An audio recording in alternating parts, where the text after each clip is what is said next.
नमस्कार आप सभी को।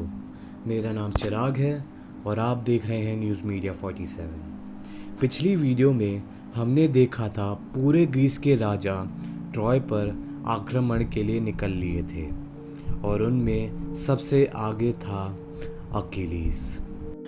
अकीलीस ग्रीस के सभी राजाओं से पहले ही ट्रॉय के किनारे पर पहुंच गया और अपने चंद मुट्ठी भर सैनिकों के साथ ही ट्रॉय का किनारा फतेह कर लिया। और उस जीत में अपोलो के मंदिरों को लूटा गया, अपोलो की तस्वीरों को तोड़ा गया और कई सारे लोगों को बंदी भी बनाया गया। और उन्हीं में एक शाही लड़की थी जिसका नाम था ब्रेसिस, जो कि हेक्टर और पेरिस की कज़न थी और उसे अकीलीस के खेमे में लाया गया। जब अकीलीस अपने खेमे में आया, उसने ब्रेसिस से बात की और उन्होंने ब्रेसिस से कहा कि तुम्हें डरने की कोई भी ज़रूरत नहीं है, तुम यहाँ सुरक्षित हो। उसके बाद जब अकीलीस अपने खेमे में नहीं था तो राजा एग्मेनन ने अपने सिपाहियों को भेजकर ब्रेसिस को बंदी बना लिया। इस बात से अकीलीस बहुत ही ज़्यादा गुस्सा हो गया और उसने युद्ध ना करने का फैसला किया।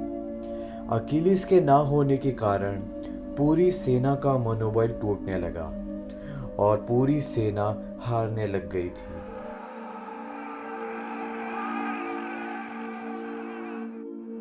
उसके बाद पैट्रोक्लस, जो कि अकीलीस का कज़न था, उसने ये तय किया कि वो अकीलीस के भेष में जाकर युद्ध करेगा ताकि पूरी ग्रीस सेना का मनोबल वापस मजबूत हो जाए।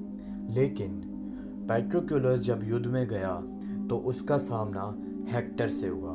जंग में हेक्टर ने पैट्रोक्लस का गला काट दिया।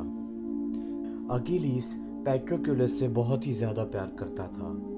वो इस बात को बर्दाश्त नहीं कर पाया और वो अकेले ही ट्रॉय के दरवाज़ों के बाहर खड़ा होकर हेक्टर को ललकारने लगा।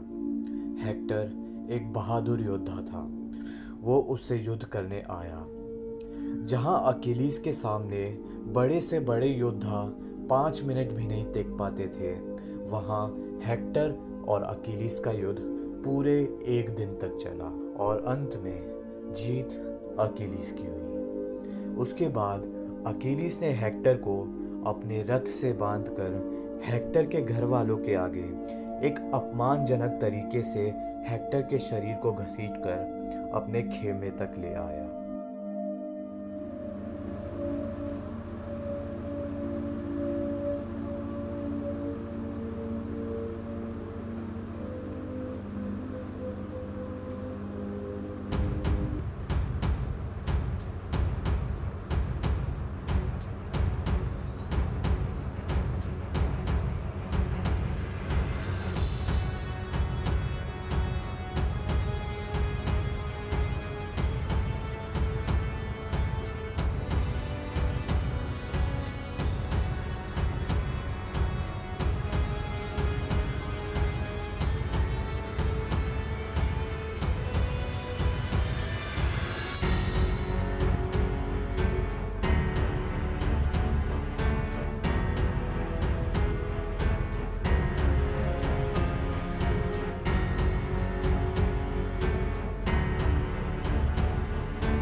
और इस तरह ट्रॉय के एक सबसे बड़े योद्धा का अंत हुआ।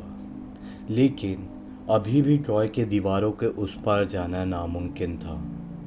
इसके बाद ओडिसियस, जो कि एथिका का राजा था, उसने एक रणनीति बनाई। उन्होंने काठ का एक बहुत बड़ा घोड़ा बनाया और उसे शांति के प्रतीक के रूप में ट्रॉय के बाहर छोड़ दिया।